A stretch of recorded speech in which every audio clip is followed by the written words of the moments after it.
இது மகிமை நேரம். மகிமை டிவி நேயர்களுக்கு மீண்டும் என் அன்பையும் வணக்கத்தையும் தெரிவித்துக் கொள்கிறேன். இந்த நாளில் தகப்பனே, கடந்த நாட்களாக நாம் என்ன செய்கிறோம் அப்படின்னா, பரிசுத்தாவி நமக்கு தேவைப்பட்டது, அது நிமித்தாக அவனுடைய குறைகள் எல்லாம் நிவர்த்தியாக்கப்பட்டதுன்னு சொல்லி நம்ம பார்த்தோம். அதன் பின்னாக தேவனுடைய வேதம் நமக்கு கொடுக்கப்பட்டிருக்கிறதுன்னு பார்த்தோம். அதற்கு பின்பாக நம் தேவனுடைய பட்டயம், தேவனுடைய வார்த்தை ஒரு பட்டயமாக நமக்கு கொடுக்கப்பட்டிருக்கிறது என்று பார்த்தோம். அதன் பின்பாக தேவனுடைய கல், இயேசு கிறிஸ்துங்கிற கல் நம்மோடு இருக்கிறார் என்று பார்த்தோம். அதன் பின்பாக உணவு காரியங்களை நம் தேவனுக்கு என்று எதை கேட்டாலும் நம்ம கொடுக்கறதுக்கு நம்ம ஆயத்தமாக இருக்கும்போது நம்ம தேவன் நித்திய ராஜ்யத்துக்கு நேராக நடத்துகிறதை நாம் பார்த்தோம். இன்றைக்கு நாம் பார்க்க இருப்பது பேதுருவிடம் இருந்தது என்ன, பேதுருவிடம் இருந்தது என்ன அப்படின்னு சொல்லி பார்த்தோம்னா, அப்போஸ்தல நடவடிக்கைகள் 3ஆம் அதிகாரம் 6ஆம் வசனத்தில் பாருங்க. அப்பொழுது பேதுரு, வெள்ளியும் பொன்னும் என்னிடத்தில் இல்லை, என்னிடத்தில் உள்ளதை உனக்கு தருகிறேன், நசரனாகிய இயேசு கிறிஸ்துவின் நாமத்தினாலே நீ எழுந்து நட என்று சொல்லி வலது கையினால் அவனை பிடித்து தூக்கிவிட்டான். உடனே அவனுடைய கால்களும் கரடுகளும் பெலன் கொண்டது. அவன் குதித்து எழுந்து நின்று நடந்தான். நடந்து குதித்து தேவனை துதித்து கொண்டு அவர்களுடனே கூட தேவாலயத்திற்குள் பிரவேசித்தான் என்று கூறப்பட்டுள்ளது.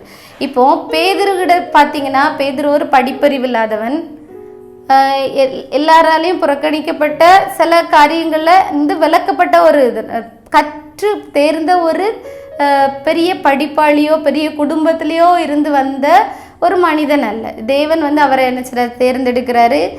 அவர் என்ன செய்றாரு, தம்முடைய சீஷனாக தேர்ந்தெடுத்து என்ன செய்றாரு, வழி நடத்துறாரு. பேதுரு என்ன செய்றான், இயேசு கிறிஸ்துவை மறுதளிக்கிறான். மறுதளிக்கும் போது என்னிடத்தில் அன்பா இருக்கிற என்று கேட்கிறாரு.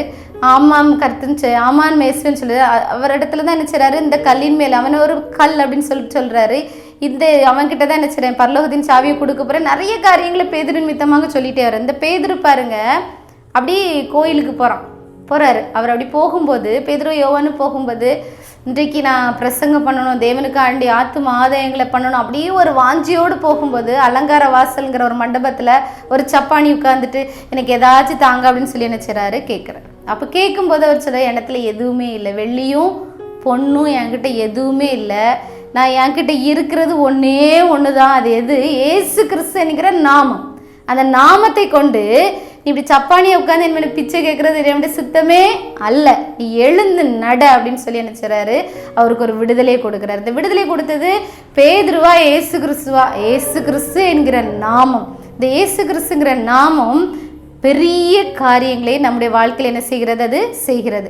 இயேசு கிறிஸ்து நாமம் அந்த சப்பானி என்ன செய்கிறது, நடக்க வைத்தது. அதே இயேசு கிறிஸ்து என்கிறவருடைய நாமம் இன்றைக்கு உங்களுடைய கரத்திலும் உங்களுடைய இருதயத்திலும் இருக்கிறது. அதே இயேசு கிறிஸ்து நாமத்தை நீங்களும் பயன்படுத்தும் போது உங்கள் வாழ்க்கையில் சப்பானியாக இருக்கக்கூடிய, மந்தமாக இருக்கக்கூடிய காரியங்கள், படிப்பின் காரியங்களாக இருக்கலாம், வேலையின் காரியங்களாக இருக்கலாம், தொழில் காரியங்களாக இருக்கலாம், அது அப்படியே இருந்த நிலையில் அப்படியே இருக்கும். சில சொல்லுவாங்க, ஒரு முன்னேற்றமே இல்லையா அப்படின்னு சொல்லுவாங்க. எதுவுமே இல்லை. யாராச்சும் ஜெபிக்க வரும்போது ஒன்றுமே இல்லையா, பழச முந்தியோட மோசமாக தான் இப்போ அப்படி இருக்கு, அப்படி விழுந்து சப்பானியா இருக்கக்கூடிய ஒரு காரியமாக இருக்கலாம். இன்றைக்கு அப்படிப்பட்ட நிலைமையில இருக்கக்கூடிய உங்க வாழ்க்கையை பார்த்து இயேசு கிறிஸ்துவின் நாமத்தினால எழுந்து நட அப்படின்னு சொல்லி உங்க தொழிலை பார்த்து சொல்லுங்க. தோல்வியுற்ற உங்களுடைய காரியத்தை பார்த்து நீங்க சொல்லும்போது அந்த காரியங்கள் எழும்பி நிற்கிறதை நீங்க என்ன செய்ய முடியும், பார்க்க முடியும். இதே பேதுரு என்ன சொல்றாரு அப்படின்னா, என் நாமத்தினாலே நீங்கள் எதை கேட்டாலும் அதை நான் செய்வேன் என்று இயேசு கிறிஸ்து சொன்னாரே, அப்படி நாமத்தின் நிமித்தமாக நீங்க ஏன் கேட்க மாட்டேங்கிறீங்க அப்படின்னு தான் சொல்றாரு. அப்ப இயேசு கிறிஸ்துவின் நாமத்தினாலே வானோர் புதலோர் யாவர் என்ன செய்றாங்க, தேவனுக்கு முன்பாக அவருடைய முழங்கால்கள் எல்லாம் முடக்கப்படும், அப்படி நாமத்தை தொழுது கொள்ளும் அப்படின்னு சொல்லக்கூடிய இந்த காலகட்டத்தில் அவருடைய எல்லா வசனம் கூட அறிந்து கொண்ட நாம் ஏன் தேவனுடைய நாமத்தை நாம் பயன்படுத்த மாட்டேங்கிறோம் அப்படின்னு சொல்லி தெரியவே இல்லை. எல்லாவற்றையும் அறிந்திருக்கிற நாம் நம்முடைய பிரச்சனையை தான் நினைச்சிடும் பெருசாக நம்ம முன்னாடி கொண்டு வச்சுக்கிடுறோம். இதெல்லாம் நடக்காது, அது அவனுக்கு தான் நடக்கும், அவன் அப்படி செய்கிறான் இப்படி செய்கிறான், அவனுடைய காரியங்கள் அவ்வாறு இருக்கிறது, அவனுக்கு நியாயம் தர்மங்கிறதே தெரியாது, அவன் தானே நல்லா இருக்கான் அப்படின்னு சொல்லி பார்க்காம நமக்கு வேத வசனங்களின் மூலமாக, வேதத்தில் நிறைய உவமைகளையும் அற்புதங்களையும் அடையாளங்களின் மூலமாக தேவன் உங்களோடு பேசுறாரு.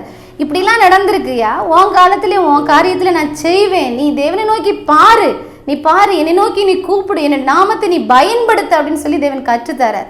நாம் அந்த வேத புத்தகத்தை நல்லா மூடி வச்சுட்டு எப்பமாச்சு கோயிலுக்கு போது தூசி தட்டி எடுத்துகிட்டு போகிறது நம்முடைய வழக்கமாக இருக்கும். இந்த வேதத்தில் நம்ம என்ன செய்ய வேண்டும், எந்த நேரத்தில் எவ்வாறு பயன்படுத்த வேண்டும் அப்படின்னு சொல்லி கொடுத்துருக்கு. இன்றைக்கி நம்ம கேட்கும்போது நம்ம அநேக பேர் சொல்கிறோம், என்கிட்ட ஒன்றுமே இல்லை, நான் என்ன செய்வேன் கடவுளுக்காண்டி, என்கிட்ட எதுவுமே இல்லை, என்கிட்ட எந்த தாளந்து மேலே கொடுக்கப்பட்ட ஒரு தாளந்தே அழகாக என்ன செஞ்சுறது, குழி தோண்டி புதைச்சிட்டு ஒன்றுமே இல்லை. ஏன்னா கடவுள் திருப்பி வரும்போது அதை குறித்து கணக்கு கேட்பாரு, அதை கரெக்டாக அவர் கையில் ஒப்பு கொடுத்துடணும் அப்படின்னு சொல்லி நம்ம என்ன செஞ்சுருக்கோம், மூடி வச்சுட்டு அழகாக தூங்கிட்டே இருக்கோம். ஆனால் அந்த ஒரு தாளந்து நீங்கள் தேவனுக்கு என்று எடுத்து தேவனுடைய கரத்தில் கொடுக்கும்போது அது 100, 10, 60, 30, 100 என்ன செய்யும், உங்களுக்கு பலனை தரும். நீங்கள் நாம் இதுவரைக்கும் செய்த தவறுகள் எல்லாவற்றையும் நீக்கிவிட்டு உங்களிடத்தில் இருக்கக்கூடிய ஒரு தாளந்து தேவனுக்கு பிரியமுள்ளதா இருக்கலாம். சிலவங்க பாருங்க, வீடு வீடா சென்று தேவனுக்கு காணிக்கை பிரித்து கொடுக்கறது ஒரு தாளந்து. சிலவங்க பாருங்க, சின்ன சின்ன ஒரு காரியங்களா இருக்கும், அந்த காரியங்களை நிமித்தமாக அவங்க என்ன செய்வாங்க அப்படின்னா, அப்படி போய் அப்படியே ஒரு வீட்டில் இந்த நேரத்தில் பேசு, இந்த இடத்துக்கு போன்னு சொல்லி ஜெபிச்சுட்டு இருக்க கூட போய் அந்த இடத்துல போய் பேசுவாங்க. அவங்களுக்கு இந்த உதவி செஞ்சோன்னா செய்வாங்க. இந்த ஆளுக்கு நீ இத்தனை ரூபா நீ கொடுக்கணும் இந்த மாதம் ஃபுல்லாக அப்படின்னா கடவுள் கொடுக்க சொன்னா கொடுப்பாங்க, அப்படியே கீழ்ப்படிவாங்க. இதெல்லாம் நீங்கள் தேவனுக்கு கீழ்ப்படிந்து அப்படி நாமத்தை நீங்கள் எடுத்துச்சுறாங்க பயன்படுத்துறீங்க. தேவன் உங்கள் மேல் பிரியமாக இருக்கிறார்.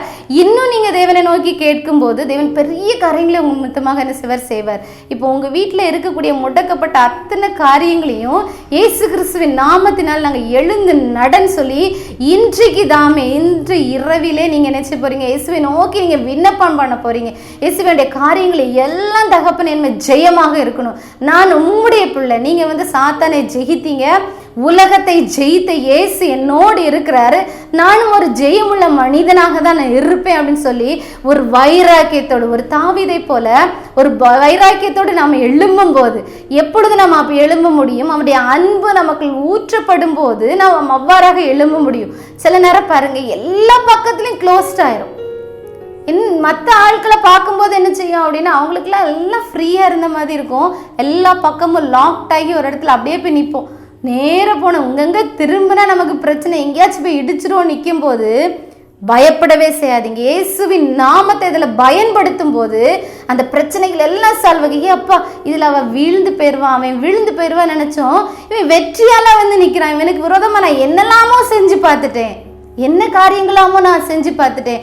பிலேயாமை குறித்து பார்த்தவங்க, இஸ்ரவேல் மக்களை சபிக்கிறதுக்கு கூட்டு போனார் ராஜா, அவரால் சபிக்க முடியல. உங்களுக்கு விரோதமான மந்திரவாதம் இல்லை, குறிச்சொல்லுதலும் இல்லை, இயேசுவின் நாமங்கிற பட்டயம் உங்களுக்குள்ள இருக்கு. நீங்க எதுக்கு மற்றவங்களுக்காக பயப்பட வேண்டிய அவசியமே இல்லை. இயேசு உங்களோடு இருக்கிறார். இயேசு கிறிஸ்துவின் நாமத்தை நீங்க பயன்படுத்தும் போது சத்துருக்கள் உங்களை கண்டு பயந்து நடுங்குவாங்க. பாருங்க, நம்ம சாதாரண ஆளா இருக்கலாம், சாதாரண ஒரு பதவியில இருக்கலாம், நம்மை காட்டி பெரியவங்களா இருப்பாங்க, அவங்க நம்மளை பார்த்து பயப்படுவாங்க. உங்களை பார்த்து பயப்படலை, உங்களுக்குள்ள இருக்கிற இயேசு கிறிஸ்துங்கிற நாமத்தை பார்த்து அவங்க பயப்படுறாங்க. அப்போ நம்ம தீமையான சத்துரு நமக்கு முன்னாடி கர்ச்சித்துக்கிட்டு இருக்கானா, நமக்குள்ள இருக்கிற இயேசு நாமத்தை நம்ம தூங்க வச்சிட்டு இருக்கோம்னு அர்த்தம். நம்ம இயேசுவை மறுதளித்து கொண்டு இருக்கிறோன்னு அர்த்தம். அந்த பேதுரு எழும்புனாங்க, இயேசு நாமத்தை பயன்படுத்த அவங்களுடைய அவன் பெரிய அற்புதங்களை அதிசயங்களை செய்து தேவனுக்கு நிறைய ஆத்துமாக்களை ஆதாயம் பண்ண முடிஞ்சிச்சு. அதே போல தூங்கிட்டு இருக்க நீங்க மறுதளித்து கொண்டு உங்களுடைய தாளந்துகளை ஒழித்து வைத்து கொண்டிருக்கிற நீங்க எழும்புங்க. இயேசு நாமத்தை கொண்டு எழும்பும் போது தேவன் உங்களோடு இருந்து பெரிய காரியங்களை இந்த உலகத்துல என்ன செய்வார், செய்து முடிப்பார். யாராவது உங்களிடத்துல கேட்டாருன்னா பாருங்க, என்ன என்கிட்ட எதுவுமே இல்லைங்கிற வார்த்தை நீங்க என்ன செய்யாதீங்க, சொல்லாதீங்க. உங்களிடத்துல எல்லாம் இருக்கு, எல்லா வல்லமையும் தேவன் உங்களுக்கு தந்திருக்கிறாரு. உங்களை எடுத்து பயன்படுத்த அவர் வல்லமையா இருக்கிறார். D.L. மூடிங்கிற ஒரு தேவ பக்தன் இருந்தாரு. அவர் பாருங்க, சரித்திர ஆசிரியர்கள் அவரை பற்றி எழுதியிருந்தாங்க. பாருங்க, அவர் நல்ல ஹைட்டு வெயிட், நல்ல ஒரு 280 பவுண்ட் எடையுள்ள ஒரு மனிதனா இருந்தார். ஆனா அவர் பாருங்க, சரீரத்தின் ஒவ்வொரு பகுதியும் இயேசுவின் வல்லமையுள்ள நாமத்தினால நிரப்பி இருந்தாராம். அப்போ நம்ம இன்னைக்கு எப்படி இருக்கிறோம், நம்முடைய ஒவ்வொரு கண்கள், காதுகள், செவிகள் எல்லாவற்றையும் தேவனுடைய வல்லமையுள்ள நாமத்தினால் நிரப்பப்படும் போது நம்ம என்ன செய்கிறோம், தேவனுக்காக எழும்பி பிரகாசிக்க முடியும். ஒரு நிமிடம் தலைகளை தாழ்த்தி ஜெபிப்போமா. அன்புள்ள தகப்பனே, இந்த அருமையான வேலைக்காக உமக்கு நாங்கள் நன்றி செலுத்துகிறோம். இந்த நாளத்தில் தகப்பனே, உம்முடைய நாமத்தை நாங்கள் தரித்தவர்களாக, நாங்கள் எடுத்து பயன்படுத்துகிறவர்களாக, எங்களுடைய ஒவ்வொரு சரீர உறுப்புகளிலும் நாங்கள் உம்முடைய வல்லமையால் ஊற்றப்பட்டவர்களாக, உமக்கு இந்த எழுந்து பிரகாசிக்கத்தக்கதாக நீங்கள் எடுத்து பயன்படுத்த நாங்கள் எங்களை உடைய கரத்திலே நாங்கள் அர்ப்பணிக்கிறோம் ராஜா. எங்களை எடுத்து நீர் பயன்படுத்துவீராக. உடைய நாம மகிமைக்கென்றே நாங்கள் அப்பா உபயோகமுள்ள பாத்திரங்களாக எங்களை அர்ப்பணிக்கிறோம். எல்லா துதி கன மகிமை உமக்கே செலுத்துகிறோம். மீ பிரேசு கிறிஸ்துவை ஜெபிக்கிறோம் எங்கள் ஜீவன நல்ல பிதாவே. ஆமேன்.